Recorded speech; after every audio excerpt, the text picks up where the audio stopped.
Si aujourd'hui tu n'utilises qu'une seule source de trafic, laisse-moi te dire que tu as deux doigts de l'extinction. Salut à toi, moi c'est Pep, comme d'habitude on se retrouve dans une nouvelle vidéo. Si tu ne me connais pas encore, moi je suis e-commerçant depuis plusieurs années et j'ai aussi une agence de media buying spécialisée en Native Ads.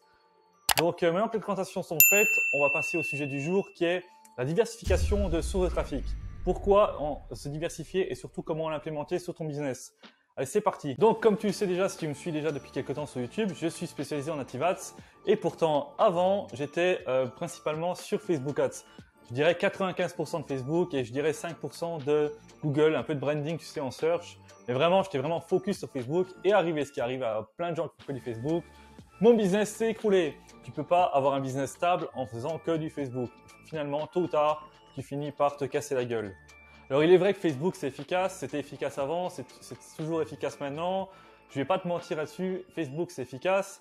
Mais il est vrai aussi qu'il y a de plus en plus de gens qui migrent sur d'autres plateformes, comme par exemple TikTok, notamment les TikTokers qui sont vraiment à fond TikTok. Et tu les vois de moins en moins sur les réseaux comme Instagram et Facebook. Du coup, si tu veux toucher une audience globale, donc toucher une audience large, tu vas être obligé de te diversifier sur d'autres plateformes comme TikTok. Petit tips au passage, si tu fais par exemple du cold traffic, donc où tu fais découvrir ta marque ou ton produit directement sur TikTok, tu couples cette campagne-là avec du retargeting sur Facebook, tu verras que ça sera vraiment le feu. Tu vas pouvoir scaler jusqu'à la lune en couplant Facebook et TikTok, c'est vraiment le feu ces campagnes-là. Donc maintenant, tu sais que certains utilisateurs sont plus sur TikTok, donc sont plus sur Instagram, donc tu comprends le principe de se diversifier déjà pour toucher une audience large. Laisse-moi aussi te parler des coûts publicitaires.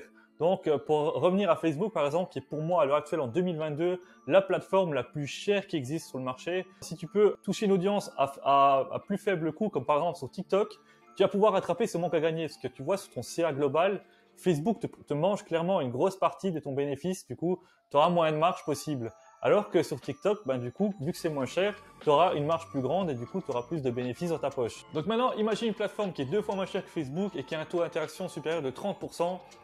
Alors, qu'est-ce que c'est le taux d'interaction? C'est quand tu affiches une publicité, quelqu'un clique dessus, arrive sur ton site web et là exécute une opération, c'est-à-dire un enregistrement, une réservation ou un achat. Ça dépend vraiment de ton business. Donc ça c'est une interaction. Donc une plateforme qui est moins chère et qui a en plus un plus haut taux d'interaction. Tu l'as deviné, c'est le Native Ads. Je prêche ma paroisse avant tout, hein, tu sais ce que c'est. Mais c'est la vérité. Et pourquoi un taux d'interaction supérieur? Tout simplement parce que les publicités en native sont sur des réseaux qui ont un haut niveau de trust. Donc les gens ont confiance en ces sites web. Donc typiquement Le Figaro, Le Monde, La Voix du Nord. Il y en a plein. Bref, les internautes qui sont sur ce site-là ont confiance au site, ont confiance aux publicités qui apparaissent dessus et auront confiance aux produits proposés derrière la publicité.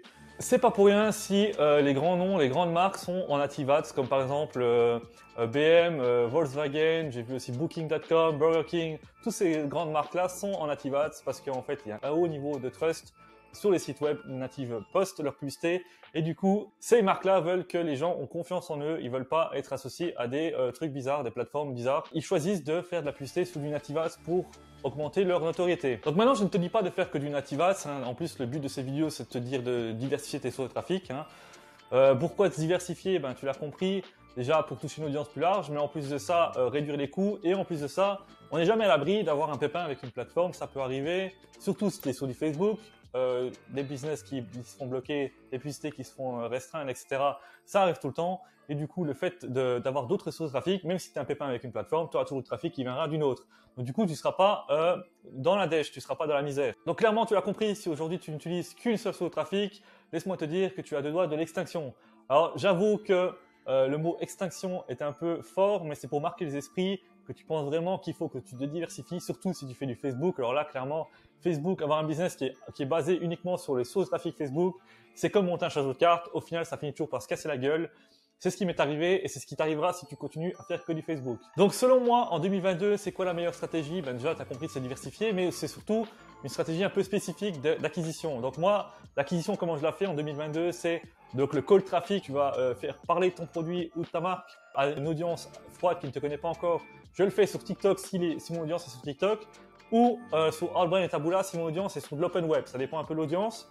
Ensuite, je fais du retargeting sur Facebook et je fais du retargeting sur Google en display.